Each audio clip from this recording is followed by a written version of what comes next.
las 8 de la mañana, 6 minutos, saludamos al senador Iván Cepeda, considerado mejor como la principal víctima en medio del proceso que se adelanta contra el ex senador y expresidente Álvaro Uribe Vélez por 3 delitos: soborno, fraude procesal y soborno en actuación penal. Senador Iván Cepeda, bienvenido a W Fin de Semana. ¿Cómo analiza usted esta semana crucial en el juicio, donde usted inició con los testimonios, fue el primer testigo en medio de este juicio histórico contra un expresidente? Sí, buenos días. Yo creo que es una semana que arroja un resultado pues muy satisfactorio para la bancada de las víctimas en el proceso. Hemos comenzado ya con 3 testimonios que, a mi modo de ver, cada uno en su especificidad ha sido contundente, y hemos visto y escuchado revelaciones que son fundamentales para entender este proceso. Hechos como por qué Álvaro Uribe creó ese inmenso aparato de falsos testigos para intentar desacreditar lo que yo llevé ante la justicia, que fueron los testimonios del señor Monsalve y el señor Sierra. Cómo se produjo la creación de ese aparato, qué pasó en febrero de 2018, momento en el que se intentó acosar por todas las vías a Monsalve para que se desdijera de sus declaraciones, e igualmente el papel que cumplió ahí su pareja Deyanira Gómez, quien no solamente sabe, sino que vivió todo un proceso de persecución por haber contribuido a evitar que Monsalve siguiera siendo presionado, y que puso ante las autoridades, puso en conocimiento a las autoridades de todos estos hechos. Ahora, el testimonio de Monsalve es, a mi modo de ver, uno de los más importantes que haya escuchado algún juez de la República, porque Monsalve hizo la crónica de cómo surgió el grupo paramilitar, en el cual los hermanos Uribe Vélez tienen una responsabilidad que desde mi punto de vista es innegable, como también su relación cercana, tanto personal como comercial, como también a través de la creación de este grupo ilegal entre los hermanos Uribe, los hermanos Gallón Henao y los hermanos Villegas Uribe. Todo eso pudimos escucharlo esta semana, y obviamente para nosotros esas son bases fundamentales de lo que va a ser la discusión probatoria. Senador Cepeda, yo quiero preguntarle sobre un tema. En medio de ese interrogatorio que rindió Juan Guillermo Monsalve ante la Fiscalía, y que la fiscal Marlene Orjuela le preguntó específicamente si él conocía personalmente al expresidente Álvaro Uribe Vélez, él dijo categóricamente que no ocurría lo mismo con su hermano Santiago Uribe, a quien sí conocía. Si Monsalve tenía conocimiento o sabía acerca de esta creación del bloque Metro, ¿por qué dijo que no conocía personalmente al expresidente, si además señaló que él supuestamente se encargaba del tema militar de ese grupo paramilitar? No, lo que pasó fue otra cosa bien distinta. Lo que pasó fue que lo que dijo Monsalve es que cuando ellos, miembros del grupo paramilitar, en una situación muy grave porque la guerrilla los estaba atacando, el gobernador de Antioquia, que era Álvaro Uribe, envió tropas oficiales para apoyarlos. Es decir, que Uribe apoyó grupos paramilitares. Eso fue lo que dijo Monsalve.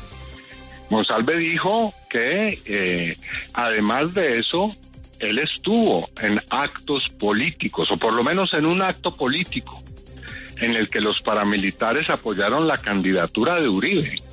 Y estuvo Uribe ahí, en la plaza de Providencia o San José del Nus, que él pintó en las paredes consignas, pintas, apoyando su candidatura. Que él era íntimo amigo, y además de eso era parte de la organización de Luis Alberto Villegas Uribe, quien es una persona absolutamente cercana a Álvaro Uribe.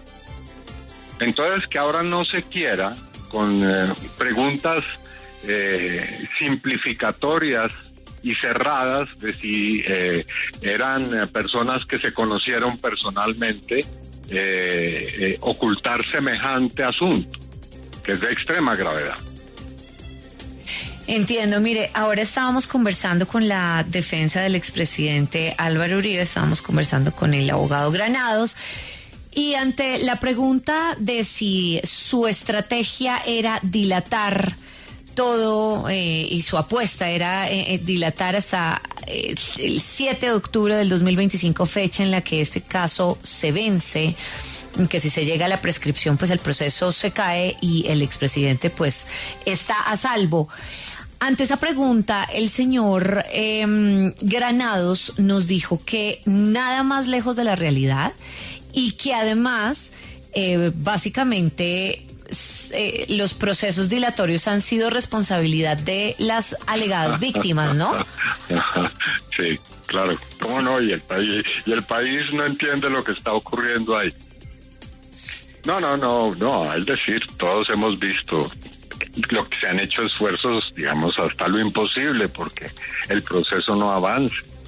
Tutelas, en la época de Barbosa, intentos de preclusión del proceso, ahora recusaciones contra la juez, intentos ahora nuevamente, hay una tutela esta semana, y entonces que el doctor Granados diga eso es que realmente es un atrevimiento.